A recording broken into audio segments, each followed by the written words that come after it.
Hello, Assalamu alaikum, dear student. How are you, everyone? This is me, Sajia Haq Badun. তোমাদের সবার সামনে আজকে আমি চলে আসছি আমার কেমিস্ট্রি ক্লাস নিয়ে। আজকে তোমাদের সাথে আমার কেমিস্ট্রি ফার্স্ট পেপার ক্লাস। আজকে আমাদের ক্লাস শিডিউল অনুযায়ী আমি বোর্ডে লিখে রেখেছি যে আমরা কি কি নিয়ে আজকে পড়বো। সেটা হচ্ছে পরমাণু মডেল ও সীমাবদ্ধতা, আলফা কণার বিচ্ছুরণ, কোয়ান্টাম সংখ্যা ও প্রকারভেদ, ইলেকট্রন সংখ্যা ও অরবিটাল সংখ্যা নিয়ে আজকে আমরা আলোচনা করব। ঠিক আছে, পরমাণু মডেল এবং সীমাবদ্ধতা এই টপিকটা আজকের জন্য আমি স্কিপ করব, এবং আলফা কণার বিচ্ছুরণ এই টপিকটা আজকের জন্য স্কিপ করব। আমি আজকে কোয়ান্টাম সংখ্যা দিয়ে চ্যাপ্টারটা শুরু করব, কেননা এই চ্যাপ্টারের সবচেয়ে ইম্পর্টেন্ট পার্ট হচ্ছে কোয়ান্টাম সংখ্যা, প্রকারভেদ এবং এগুলোকে ব্যবহার করে কিভাবে ইলেকট্রন সংখ্যা এবং অরবিটাল সংখ্যা নির্ণয় করা যায় সেগুলো আজকে আমরা শেখার চেষ্টা করব। তাহলে দেখো, কোয়ান্টাম সংখ্যা আমরা কি জানি? কোয়ান্টাম সংখ্যা কয় প্রকার? আমরা সবাই জানি কোয়ান্টাম সংখ্যা হচ্ছে 4 প্রকার। কোয়ান্টাম সংখ্যা 4 প্রকার।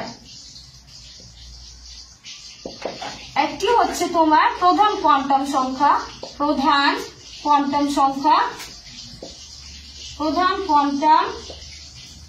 2 হচ্ছে সহকারী কোয়ান্টাম। 3 হচ্ছে প্রধান কোয়ান্টাম সংখ্যা, সহকারী কোয়ান্টাম সংখ্যা, ম্যাগনেটিক কোয়ান্টাম সংখ্যা, কোয়ান্টাম সংখ্যা, এবং 4 নাম্বার হচ্ছে আমাদের স্পিন কোয়ান্টাম সংখ্যা, স্পিন কোয়ান্টাম সংখ্যা। এই 4 প্রকারের কোয়ান্টাম সংখ্যা হয়ে থাকে। প্রধান কোয়ান্টাম সংখ্যা হচ্ছে n দিয়ে প্রকাশ করা হয়, সহকারী কোয়ান্টাম সংখ্যা l দিয়ে প্রকাশ করা হয়, ম্যাগনেটিক কোয়ান্টাম সংখ্যা m দিয়ে প্রকাশ করা হয়, এবং স্পিন কোয়ান্টাম সংখ্যা s দিয়ে প্রকাশ করা হয়ে থাকে।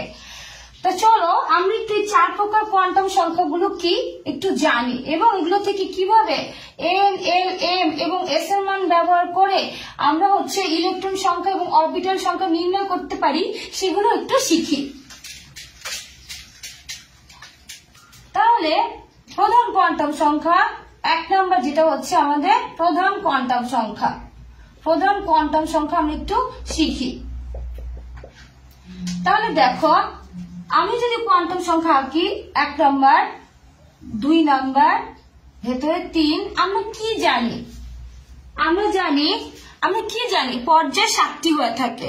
ঠিক আছে, 7টি পর্যায় হয়ে থাকে, 1, 2, 3। তাহলে আমি কয়টা আঁকছি? তো দেখো, 1টি, 2টি, 3টি, 4টি, 5টি, 6টি এবং 7টি। তো এরকম 7টি পর্যায় হয়ে থাকে। তো এইখানে এতগুলো পর্যায় দেখে তোমাদের কাছে খুবই হযবরল মনে হতে পারে। তা আমি এতগুলো পর্যায় না এঁকে আমি 3টি পর্যায় দিয়ে একটু দেখানোর চেষ্টা করি। ঠিক আছে, আমি যদিও এঁকেছি কিন্তু দেখো এখানে হযবরল মনে হচ্ছে। এটা হচ্ছে প্রথম পর্যায়, এটা হচ্ছে দ্বিতীয় পর্যায়, এটা হচ্ছে আমাদের তৃতীয় পর্যায়। তাহলে আমরা কি বলতে পারি? এটা হচ্ছে n সমান সমান 1, এটা হচ্ছে n সমান সমান 2, এটি হচ্ছে n সমান সমান 3। অর্থাৎ ইলেকট্রন গুলো পর্যায়ের মধ্যে কিভাবে থাকবে, মনে করে n সমান সমান 1, n সমান সমান 2 এবং n সমান সমান 3, এখানে ইলেকট্রন গুলো কিভাবে থাকবে তা যে কক্ষপথ দিয়ে প্রকাশ করা হয় তাকে আমরা বলবো প্রধান কোয়ান্টাম সংখ্যা। অর্থাৎ আমরা কি জানি? এটা ভিতরে থাকে নিউক্লিয়াস এবং বাইরে থাকে ইলেকট্রন। নিউক্লিয়াসের ভেতরে আবার আমরা জানি কি থাকে? নিউক্লিয়াস হচ্ছে প্রোটন প্লাস নিউট্রনের সমন্বয়ে গঠিত। নিউক্লিয়াসকে আমরা a দিয়ে প্রকাশ করি, a = p + n। Proton plus নিউট্রনের দিয়ে আমরা এটাকে প্রকাশ করে থাকি। তাহলে আমরা কি বলতে পারি? এটাকে আমরা বলতে পারি ইলেকট্রন সংখ্যা। বাইরে আমাদের কি থাকে? ইলেকট্রন সংখ্যা। তাহলে ইলেকট্রন হচ্ছে এইভাবে, আমরা যদি একটা ইলেকট্রনকে এভাবে লিখি তাহলে ইলেকট্রন কোথায় পরিভ্রমণ করছে? বাইরে। তাহলে ভেতরে হচ্ছে প্রোটন এবং নিউট্রন এবং বাইরে হচ্ছে ইলেকট্রন থাকে। আমরা কি জানি প্রোটন এবং নিউট্রনের মধ্যে হচ্ছে নিউট্রন হচ্ছে নিষ্ক্রিয়, প্রোটন এবং নিউট্রন একটি পজিটিভ থাকে এবং বাইরে ইলেকট্রন হচ্ছে নেগেটিভ থাকে। এই পজিটিভ এবং নেগেটিভ মিলিয়ে আমাদের কি হচ্ছে, পজিটিভ এবং নেগেটিভ মিলিয়ে আমরা কি পাচ্ছি, আমরা পাচ্ছি কিভাবে নিউট্রন তৈরি করা যায় সেটা। আমি একটু দেখি কারা কারা আমার সাথে লাইভে আছো।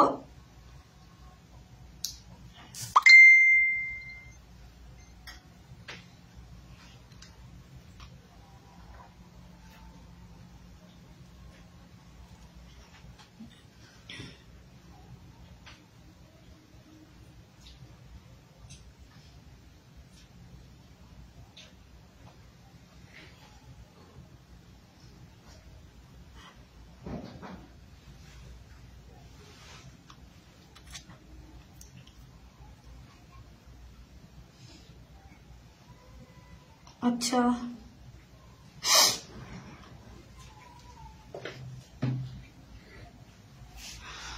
ওকে, তাহলে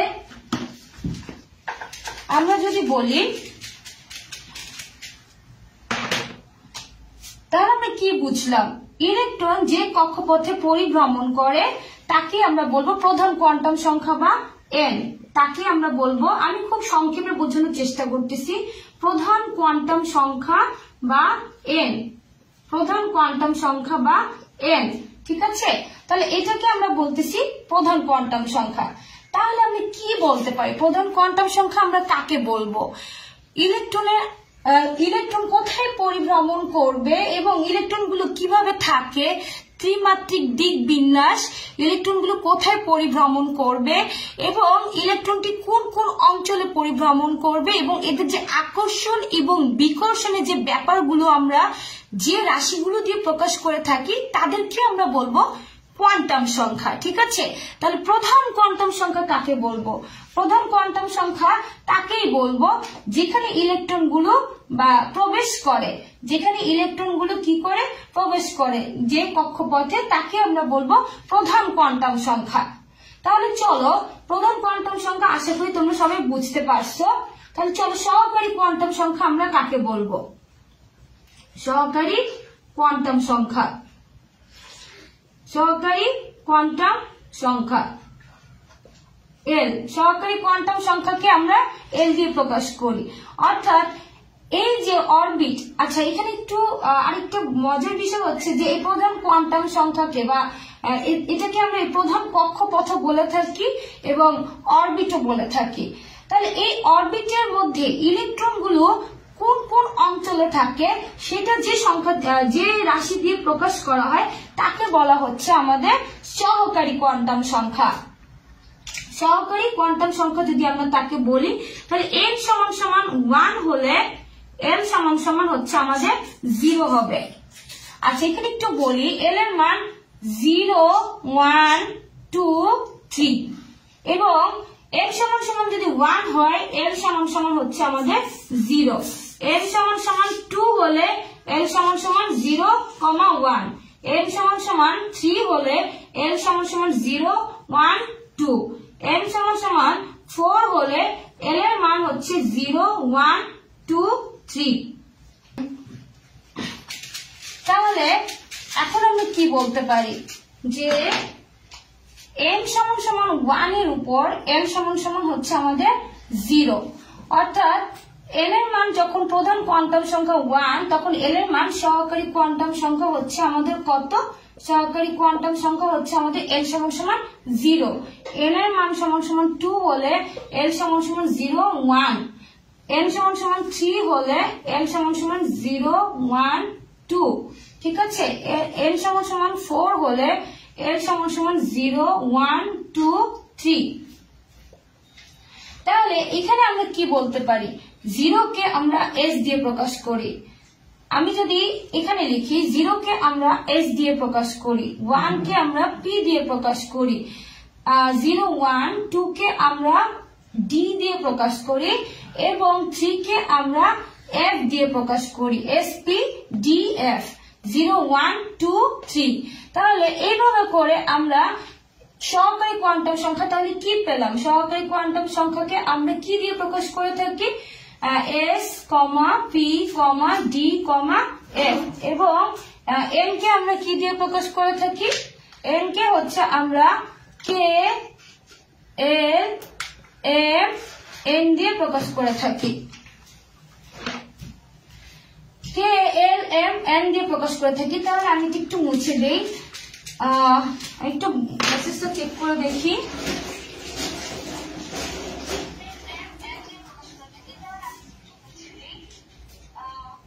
তোমরা কি সবাই আমার পড়া বুঝতে পারছো? যদি কেউ বুঝতে না পারো আমাকে একটু মেসেজে জানাও, কমেন্ট করে যতটুকু বলেছি ততটুকু বুঝতে পেরেছো কিনা মেসেজে আমাকে জানাও। যদি না বুঝতে পারো তাহলে আমাকে বলো, আমি সেটা রিপিট করব। যেহেতু এটা আমাদের লাইভ ক্লাস, একটু তোমাদেরকে বলি, যেহেতু এখন আমরা লাইভ ক্লাসে আছি, তো লাইভ ক্লাসে তো আসলে সরাসরি প্রশ্ন করার কোনো স্কোপ নেই বা ওয়ে নেই। তা তোমরা আমাকে মেসেজ করে আমাকে জানাও, আমি চেক করতেছি।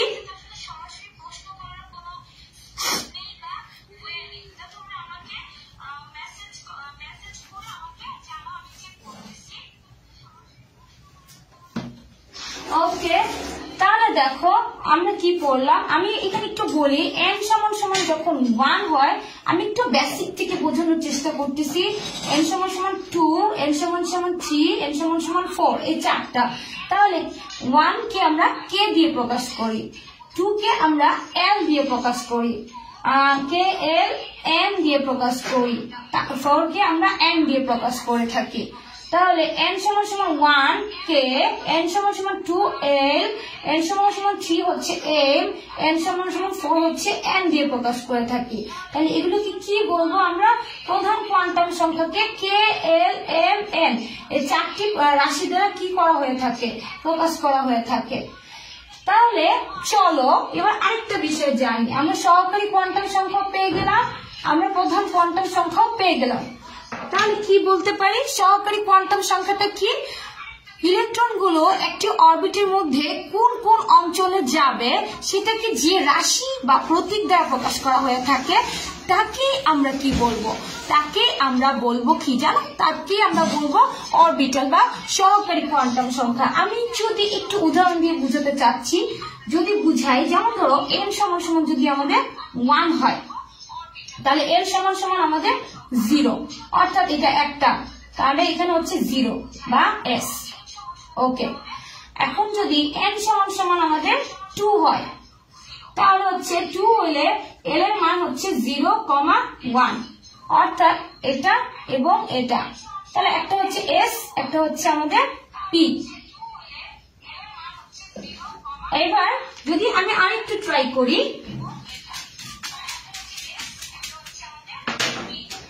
এটা গেল, এটা গেল।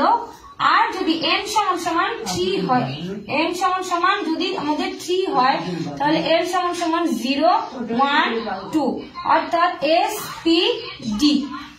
অর্থাৎ এই যে n সমান সমান 3, এটা হচ্ছে অরবিট, এবং এই অরবিট গুলোর মধ্যে এই ইলেকট্রন গুলো কোন কোন অঞ্চলে থাকবে? এই যে একটা অঞ্চল, এই যে একটা অঞ্চল, এই যে একটা অঞ্চল, এই তিনটা অঞ্চলকে আমরা আলাদা আলাদা করে বলছি অরবিটাল।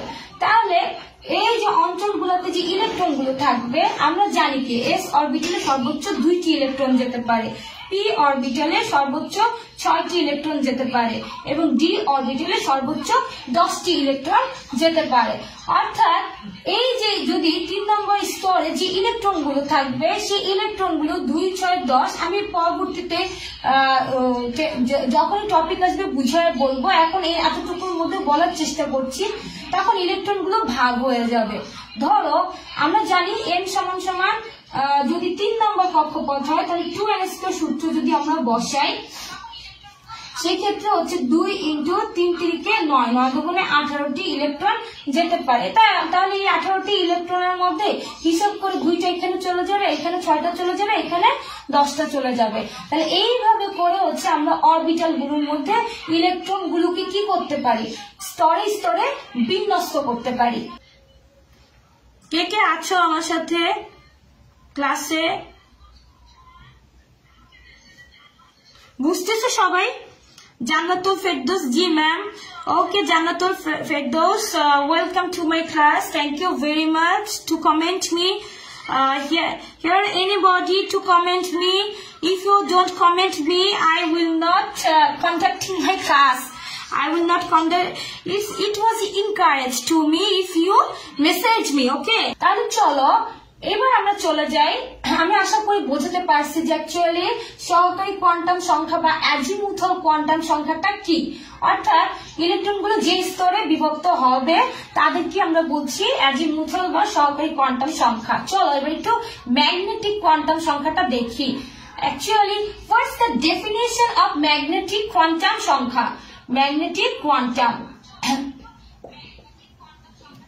ওকে চলো, যখন ইলেকট্রন গুলো আমরা কি জানি নিউক্লিয়াসের মধ্যে ইলেকট্রন গুলো পজিটিভ এবং নিউক্লিয়াস যে পজিটিভ থাকে এবং বাইরের দিকে ইলেকট্রন গুলো নেগেটিভ থাকে, তাহলে এই যে নেগেটিভ এবং পজিটিভের মধ্যে এক ধরনের যে আকর্ষণ বিকর্ষণ কাজ করে একটা ফিল্ড তৈরি হয়, এটাকে আমরা বলি ম্যাগনেটিক ফিল্ড। এবং এই ম্যাগনেটিক ফিল্ডটাকে যে রাশি বা প্রতীক দ্বারা প্রকাশ করা হয়ে থাকে, actually which expression is used here, তাকে আমরা বলবো ম্যাগনেটিক কোয়ান্টাম সংখ্যা, যাকে আমরা বাংলায় বলে থাকি চৌম্বক কোয়ান্টাম সংখ্যা।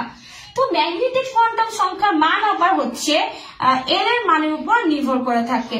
অর্থাৎ আমি যদি একটু দেখাই, যদি এল সমান সমান 0 হয় তাহলে এম সমান সমান 0 হবে। এল সমান সমান যখন আমার 0 1 হবে, আচ্ছা তাহলে এল সমান সমান 0 হয় কোথা থেকে? এন সমান সমান 1 হলে। এন সমান সমান 2 হলে 0 1 হয়। আর এম সমান সমান তখন হবে +1, 0 -1। Are you clear? আচ্ছা আমি এতটুকু একটু থামি, আমি একটু মেসেজ অপশনে চেক করি, তোমরা কি এতটুকু বুঝতে পারছো আমি অ্যাকচুয়ালি কি বোঝাতে চাচ্ছি? রকিবুল হাসান, তুমি ক্লাসটা দেখছো, তুমি কি আমাকে বলো, তুমি এখানে নতুন, তুমি কি বুঝতে পেরেছো আমি এই কিছুক্ষণ আগে যেটা বললাম যে এল সমান সমান 1 হলে এল সমান সমান 0 হচ্ছে এবং এম সমান সমান 0 হচ্ছে, এম সমান সমান 2 হলে এল সমান সমান 0 1 এবং এম সমান সমান +1 0 -1 হচ্ছে। তুমি কি সেটা বুঝতে পেরেছো? রকিবুল হাসান, আমি তোমার অ্যান্সারে অপেক্ষা করছি।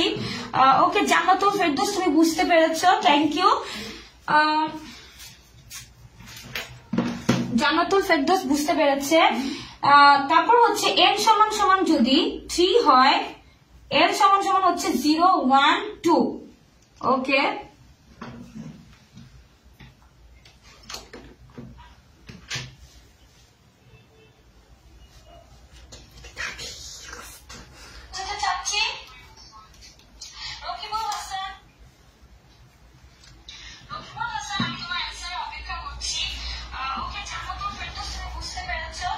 ওকে এস অনিক, জি ম্যাম, ও বুঝতে পারছো।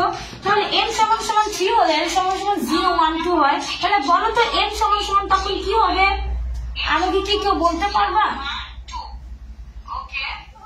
আমাকে কেউ বলতে পারবা? একটু খেয়াল করো, 0 1 +1 0 -1, তাহলে 0 1 2 আছে, তাহলে কি হবে বলো তো এখানে? আমাকে কেউ বলতে পারবা এটা?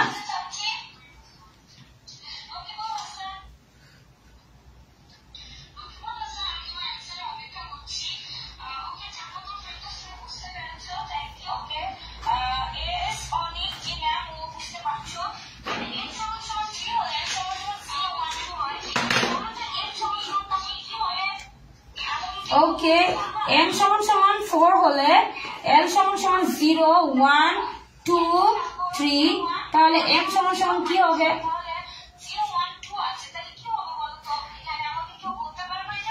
তাহলে হচ্ছে 0 1 2 হলে আমার সাথে একটু মিলাও, 0 +1 0 -1 -2।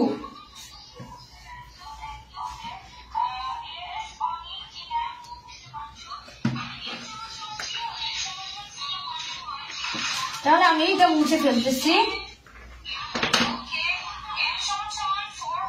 এন সমান সমান 4 হলে হচ্ছে আমি আবার উপরে লিখছি এল সমান সমান 0 1 2, তাহলে এম সমান সমান হচ্ছে তোমার তখন কি হবে? 3 প্লাস 3 তারপর হচ্ছে plus 2 plus 1 0 minus 1 minus 2 minus 3 minus 2 minus 3। তো এইভাবে করে আমি কি করবো, ম্যাগনেটিক কোয়ান্টাম সংখ্যা বা হচ্ছে চৌম্বক কোয়ান্টাম সংখ্যার মানগুলো বের করে ফেলতে পারবো। তাহলে চলো এবার আমরা একটু স্পিন কোয়ান্টাম সংখ্যাটা কি সেটা দেখি।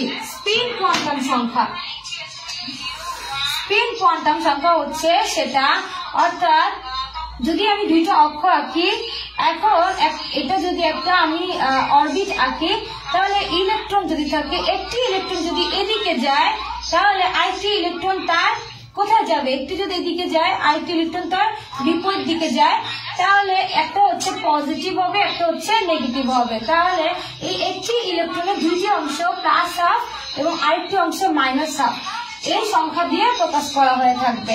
তাহলে এই সংখ্যাটাকে আমরা বলি স্পিন কোয়ান্টাম সংখ্যা, ঘূর্ণনের দিক। এটাকে আমরা কি বলি, স্পিন কোয়ান্টাম সংখ্যা বা ঘূর্ণনের দিক।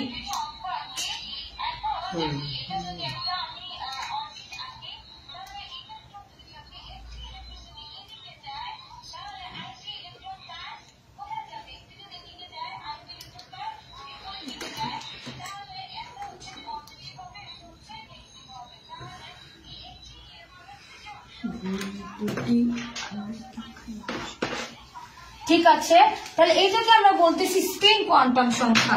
তাহলে স্পিন কোয়ান্টাম সংখ্যার মধ্যে আমরা কি জানি, এস মানে হচ্ছে স্পিন কোয়ান্টাম সংখ্যা, স্পিন এস মানে হচ্ছে আমাদের স্পিন কোয়ান্টাম সংখ্যা। তাহলে স্পিনের আমাদের এস হচ্ছে এস অরবিটাল, পি অরবিটাল, তারপর হচ্ছে আমাদের এসপি, জি অরবিটাল, আর হচ্ছে এফ অরবিটাল। আমরা জানি এস অরবিটালে সর্বোচ্চ যেতে পারে 2টি, এখানে যেতে পারে 6টি, এখানে যেতে পারে 10টি, এখানে যেতে পারে কয়টি, 14টি। ঠিক আছে, তাহলে এই যে একটা অরবিটালে যে 2টি ইলেকট্রন যাচ্ছে, তাহলে এর একটি ইলেকট্রন 1, একটি ইলেকট্রন যদি 2 হয়, তাহলে একটির মান প্লাস হাফ হলে আরেকটির মান আমাদের মাইনাস হাফ হবে। ওকে, P6। তাহলে চলো P6 এ আমরা জানি কি, Px 2, Py 2, Pz 2। এই Px, Py, Pz কিভাবে আসছে আমরা এটা অরবিটালের আকৃতি যখন পড়বো সেখানে আমরা শিখবো। তো আপাতত একটু জেনে রাখো, ডি এর ক্ষেত্রে আবার 5টি পাওয়া যায়। তো ডি কি পাওয়া যায়, xy, dyz, dzx, dx square minus y square, dz square. তো এরকম করে 2টি 2টি 2টি 2টি, তারপর হচ্ছে 2টি। তাহলে দেখো আর এফ এ হচ্ছে 7টি, এফ ডি আর নাই রাখলাম। তাহলে 2টির মধ্যে এটার একটি ইলেকট্রন প্লাস হাফ হলে, 2টি ইলেকট্রনের মধ্যে একটি প্লাস হাফ একটি মাইনাস হাফ, এটার একটি প্লাস হাফ একটি হচ্ছে মাইনাস হাফ, এরকম করে এটারও প্লাস হাফ, এটা হচ্ছে মাইনাস হাফ। তাহলে এরকম করে প্লাস হাফ আসতেছে, মাইনাস হাফ আসতেছে, তাহলে প্রত্যেকটি ক্ষেত্রে প্লাস হাফ এবং মাইনাস হাফ আসবে। তাহলে এরকম করে আমরা কি করতে পারি, স্পিন কোয়ান্টাম সংখ্যা বা ঘূর্ণন কোয়ান্টাম সংখ্যার মাধ্যমে আমরা কি করতে পারি, ইলেকট্রনের যে দিক আছে সেটা নির্ণয় করতে পারি। তাহলে অ্যাকচুয়ালি কোয়ান্টাম সংখ্যা মানে কি বুঝলাম, কোয়ান্টাম সংখ্যা হচ্ছে 4 প্রকার। প্রধান কোয়ান্টাম সংখ্যা, সহকারী কোয়ান্টাম সংখ্যা, ম্যাগনেটিক কোয়ান্টাম সংখ্যা এবং স্পিন কোয়ান্টাম সংখ্যা। 4 প্রকারের কোয়ান্টাম সংখ্যার মাধ্যমে আমরা কি করতে পারি, এই কোয়ান্টাম সংখ্যাগুলোকে আমরা প্রকাশ করতে পারি। তাহলে চলো, আশা করি আমি তোমাদেরকে কোয়ান্টাম সংখ্যার যে ব্যাপারগুলো সেটা ক্লিয়ারলি বোঝাতে পারছি। তাহলে এই কোয়ান্টাম সংখ্যার ক্ষেত্রে n, l, m এবং n এর মান s এর মান ব্যবহার করে কিভাবে অরবিটাল এবং অরবিট সংখ্যা এবং ইলেকট্রন সংখ্যা নির্ণয় করা যায় সেটা আমরা একটু দেখি। তাহলে চলো আমরা যদি একটু দেখি, n সমান সমান 3 এর জন্য, n সমান সমান 3 এর জন্য তুমি কিভাবে অরবিট এবং অরবিটাল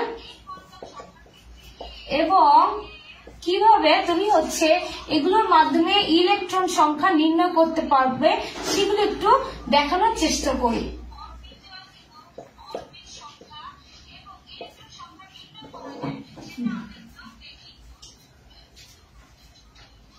নির্ণয় করা যায়। তাহলে চলো কিভাবে n সমান 3 এর জন্য অরবিট এবং অরবিটাল ব্যবহার করে ইলেকট্রন সংখ্যা নির্ণয় করা যায় এবং অরবিটাল সংখ্যা নির্ণয় করা যায় সেটা আমি একটু দেখি। এখন দেখো আমি একটু কি বলেছিলাম যে n সমান 1 হলে হচ্ছে আমাদের k হয়, n সমান 2 হলে আমাদের হচ্ছে l হয়, n সমান 3 হলে m হয়। তো এখানে তোমাদেরকে n সমান 3 না বলে m শেলের জন্য বলতে পারে। m শেলের জন্য অরবিটাল এবং ইলেকট্রন সংখ্যা কিভাবে নির্ণয় করা যায় সেটাও তোমাকে প্রশ্নে বলে দিতে পারে। যখন তোমাকে বলবে যে m শেলের জন্য কিভাবে নির্ণয় করা যায় তখন তাহলে তুমি কিভাবে বুঝবে? তাহলে আমরা কিভাবে বুঝবো? আমরা জানি n সমান 1 হলে k, n সমান 2 হলে l, n সমান 3 হলে আমাদের m হয়, ঠিক আছে? তাহলে m শেল যেহেতু এখানে বলেছে আমাকে ধরে নিতে হবে এখানে n সমান 3 এর জন্য বলা হয়েছে। তাহলে চলো আমরা কিভাবে নির্ণয় করতে পারি। m শেল যেহেতু বলেছে তাহলে আমরা ধরে নিচ্ছি m শেল হচ্ছে আমাদের n সমান 3, k 1, k l হচ্ছে 2, m হচ্ছে আমাদের 3, m শেলের জন্য আমাদের 3। তাহলে চলো আমরা 4টি কোয়ান্টাম সংখ্যার মান এখানে হিসাব করব। তাহলে n সমান 3 হলে l সমান হচ্ছে 0 1 2 আসছে। তাহলে এখন আমি তোমাদের এই যে ব্যাপারটা বোঝাচ্ছি, তোমাদের এইচএসসি যে ফার্স্ট পেপার বইটা রয়েছে সেখানে একটি বক্স দেখবা যে n সমান 1 এর জন্য তোমার বক্স করে কিভাবে দেওয়া আছে, কিভাবে ইলেকট্রন সংখ্যা নির্ণয় করতে হয়, মোট ইলেকট্রন সংখ্যা, অরবিটাল সংখ্যা নির্ণয় করতে হয় সেটা দেওয়া আছে। তারপর হচ্ছে কিভাবে n সমান 2 এর জন্য করতে হয় সেটাও দেওয়া আছে, n সমান 3 এর জন্য দেওয়া আছে। কিন্তু ওই বক্সটা তোমাদের জন্য খুবই কঠিন মনে হয়। আমি আমার এক্সপিরিয়েন্স থেকে যতটুকু বুঝতে পারি, স্টুডেন্টদেরকে যত পড়াচ্ছি তো ওরা বলে যে বক্সটা তাদের কাছে কঠিন লাগে। তো সেই বক্সটা একটু আমি আমার মতো করে ইজি করে বোঝানোর চেষ্টা করছি। তাহলে দেখো n শেল যদি হয় n সমান 3, n সমান 0 1 2, তাহলে এখানে আমি একটু লিখে ফেলি 0 1 2 এর জন্য আমার কি আসতেছে। 0 1 2 এর জন্য আমার আসতেছে S P D, ওকে? 0 এর জন্য S লিখবো, 1 এর জন্য P লিখবো, 2 এর জন্য আমরা D লিখবো। এখন কোন কক্ষপথের জন্য লিখছি? 3 এর জন্য। এর জন্য এখানে আমি লিখবো 3S 3P 3D, ওকে? তাহলে এই বিষয়টা একটু যদি দেখি, আমি যদি এটাকে এইভাবে ভার্টিক্যাল ল্যান্ডস্কেপে না লিখে যদি হরিজন্টালে লিখি 0 1 2, তাহলে হচ্ছে S P D, ওকে? আমাদের n এর মান নির্ণয় হয়ে গেছে, l এর মান নির্ণয় হয়ে গেছে। এখন আমরা m এর মান নির্ণয় করব। তাহলে দেখো SPD যে আমরা কি করলাম, n সমান 3 করেছি, 0 1 2 লিখেছি, কোনটার জন্য আসছে 3S 3P 3D, ওকে? এটা হচ্ছে আমাদের 3D আসলো। তাহলে এখন দেখো 0 1 2 3S 3P 3D, তাহলে এখন আমরা যদি m এর মানটা নির্ণয় করি তাহলে m এর মান কি আসবে আমাদের? m এর মান আসবে আমাদের 0, m এর মান আসবে আমাদের কি 0। আর 1 এর জন্য আমাদের কি আসবে? m এর মান হচ্ছে +1, একটু আগে শিখলাম 0 -1, ওকে? আর 3D এর জন্য আমাদের তাহলে কি আসছে? m এর মান হচ্ছে 3D এর জন্য হচ্ছে +2, আমরা যদি এভাবে লিখি +2, তারপর হচ্ছে +1 0 -1 -2।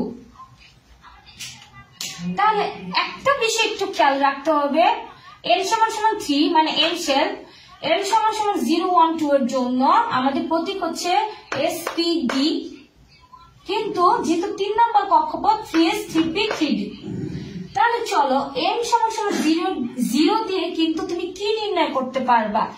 এই যে এই অরবিটাল গুলোর সংখ্যা নির্ণয় করতে পারবা। কিভাবে? তাহলে m সমান সমান 0, l সমান সমান 0 হলে m সমান সমান আমাদের 0 হয়, অর্থাৎ একটি অরবিটাল পাওয়া যায়। কার জন্য? 3s এর জন্য। তাহলে এখানে আমরা লিখবো 3s। ওকে, 3p এর জন্য আমাদের m এর মান পাওয়া যাচ্ছে 3টি। তাহলে আমাদের কি হিসাব করতে হবে? আমাদের অরবিটালও পাওয়া যাবে কয়টি? 3p এর জন্য 3টি। তাহলে আমরা কি লিখতে পারি? 3টি 3p অরবিটাল পাওয়া যাচ্ছে। আমি যদি একটু ভেঙে লিখি তাহলে 3px পাচ্ছি, 3py পাচ্ছি, 3pz পাচ্ছি। ওকে, আমি একটু দেখি। আমি রায়গঞ্জ উপজেলা চট্টগ্রাম জেলা থেকে দেখছি, একজন মেডিকেল ভার্সিটি প্রিপারেশন শিক্ষার্থী, 24 বছর। আশা করি আজকের ক্লাসের মাধ্যমে কিছুদিন পর অনুষ্ঠিত অ্যাডমিশন পরীক্ষা কাজে দিবে তাই class. Okay, no problem, you can watch this video or watch this class, so you can enjoy this. MD Habib Haidar Mahin. Okay, welcome to my class. You can also join this class and it will be very fruitful to you if you can grab this information. It will be successful for you to your admission and for your medical preparation. Okay, thank you very much. ওকে, তুমি রাউজান উপজেলা থেকে বলছো, আমিও চট্টগ্রাম জেলাতেই থাকি। আমার এখান থেকে রাউজান যেতে 1 ঘন্টা লাগে। আরেকজন বলছে, মারুফ বলছে নোয়াখালী থেকে। ওকে, আমি জানি না আমি কতটুকু ইনফরমেশন দিয়ে তোমার একটু বলো, তোমরা কি ক্লাসটা বুঝতে পারছো? আমি কিন্তু চেষ্টা করছি এই পুরো ব্যাপারটাকে খুব ছোট্ট ছোট্ট স্লটের মাধ্যমে তোমাদেরকে বোঝানোর চেষ্টা করতে অথবা তোমাদের সামনে উপস্থাপন করতে চেষ্টা করছি।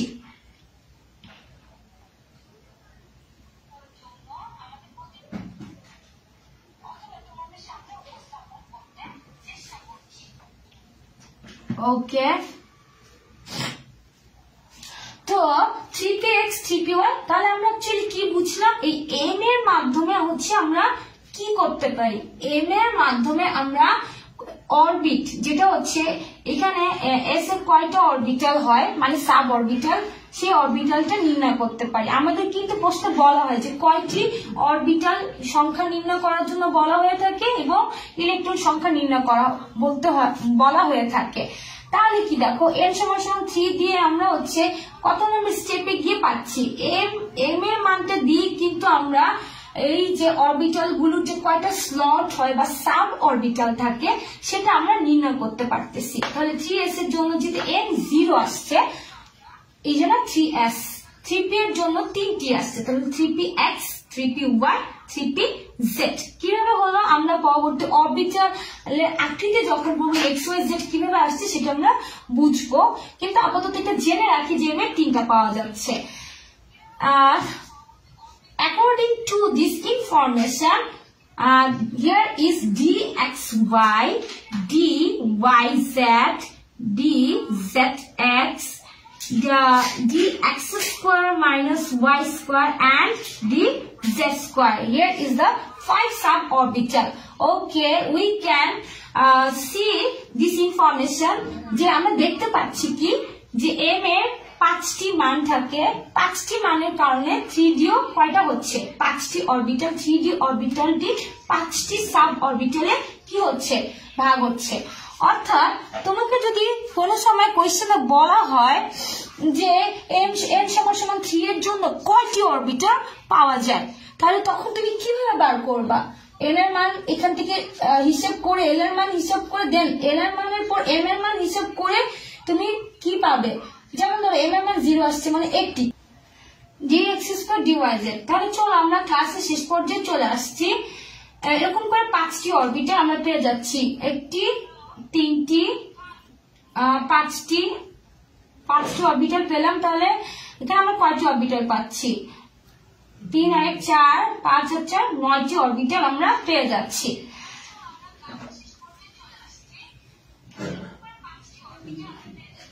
তাহলে চলো আমরা অরবিটাল পেয়ে গেলাম, অরবিটাল যেহেতু পেয়ে গেছি, এম এর মান পেয়ে গেছি, চলো আমরা এবার এস এর মান নির্ণয় করে ফেলি। এস এর মান তাহলে কি আসবে, এম এর মান যদি নির্ণয় করি আমরা পেয়েছিলাম কি, এস এর মানটা তাহলে কিভাবে নির্ণয় করব, এম এর মান হচ্ছে 0 পেয়েছিলাম, সেক্ষেত্রে আমরা পেয়েছিলাম 3s অরবিটাল একটি। তাহলে আমরা কি জানি, একটি অরবিটালে সর্বোচ্চ 2টি ইলেকট্রন থাকতে পারে, মানে ইলেকট্রন ধারণ ক্ষমতা হচ্ছে আমাদের 2টি। তাহলে একটি ইলেকট্রন যদি 2টি ধারণ ক্ষমতা থাকে তাহলে এর স্পিন যেটা থাকবে, স্পিন থাকবে কয়টি, 2টি থাকলে একটি হচ্ছে প্লাস অফ হবে আর একটি হচ্ছে তোমার মাইনাস অফ হবে। তাহলে 3p তে থাকে আমাদের 3টি, তাহলে সেক্ষেত্রে যদি আমরা একটা অরবিটালে সর্বোচ্চ 2টি থাকতে পারে, তাহলে এখন যেহেতু এখানে 3টি আছে তাহলে 3টি অরবিটালের জন্য আমরা পেয়েছিলাম কি 3px 3py 3pz। সেক্ষেত্রে হচ্ছে আমাদের কি আসতেছে 3pz হলে আমাদের কি হয়, তাহলে আমাদের হচ্ছে 3টি যে 3 দুগুণে আমাদের 6টি হয়। 3d এর ক্ষেত্রে হচ্ছে আমাদের কি হচ্ছে, 3d এর ক্ষেত্রে আমরা পাচ্ছি 5টি পেয়েছিলাম, সেক্ষেত্রে 5 দুগুণে 10টি। অর্থাৎ এস এর মান দিয়ে আমরা কি পাচ্ছি, এস এর মান দিয়ে আমরা ইলেকট্রনের সংখ্যা পেয়ে যাচ্ছি। তাহলে এস অরবিটালে যাচ্ছে 2টি, পি অরবিটালে যাচ্ছে 6টি এবং ডি অরবিটালে যাচ্ছে আমাদের সর্বোচ্চ 10টি। তাহলে এরকম করে 2 6 10 16 17 18, অর্থাৎ আমরা যদি এখন একটু হিসাব করি তাহলে কয়টি হচ্ছে 2m স্কয়ার 3 3 9, তাহলে হচ্ছে 2 × 3 স্কয়ার 3 3 9 দুগুণে 18, অর্থাৎ সর্বোচ্চ ইলেকট্রন সংখ্যা হচ্ছে আমাদের 18টি। তাহলে আমরা কি লিখতে পারি, n = 3 এর জন্য আমাদের সর্বোচ্চ ইলেকট্রন সংখ্যা হচ্ছে আমাদের 18টি যেতে পারে। তাহলে এইভাবে করে তুমি এই ইনফরমেশন গুলো গ্যাদার করে বা অ্যাজিউম করে তুমি কি করতে পারো, যে কোনো ছেলের ক্ষেত্রে কিভাবে ইলেকট্রন সংখ্যা এবং অরবিটাল সংখ্যা নির্ণয় করা যায় সেটা তুমি খুব সহজেই বের করে ফেলতে পারো। তো কোয়ান্টাম সংখ্যার এখান থেকে আরেকটি গুরুত্বপূর্ণ প্রশ্ন হচ্ছে, আমি আজকে যেহেতু বলেছিলাম যে কোয়ান্টাম সংখ্যা নিয়ে আমি আজকে আলোচনা করব, আমি পড়িয়েছি প্রকারভেদ, প্রকারভেদ থেকে এটা একটু পড়ে নিবা, তারপর এই বিষয়গুলো একটু পড়বে, যেটা n l এবং m এর মান ব্যবহার করে কিভাবে আমরা পেতে পারি, এবং আরেকটা বিষয় একটু পড়বে যেটা হচ্ছে অরবিট এবং অরবিটালের মধ্যে পার্থক্য। তোমরা অবশ্যই শিখবে অরবিট এবং অরবিটালের মধ্যে পার্থক্য।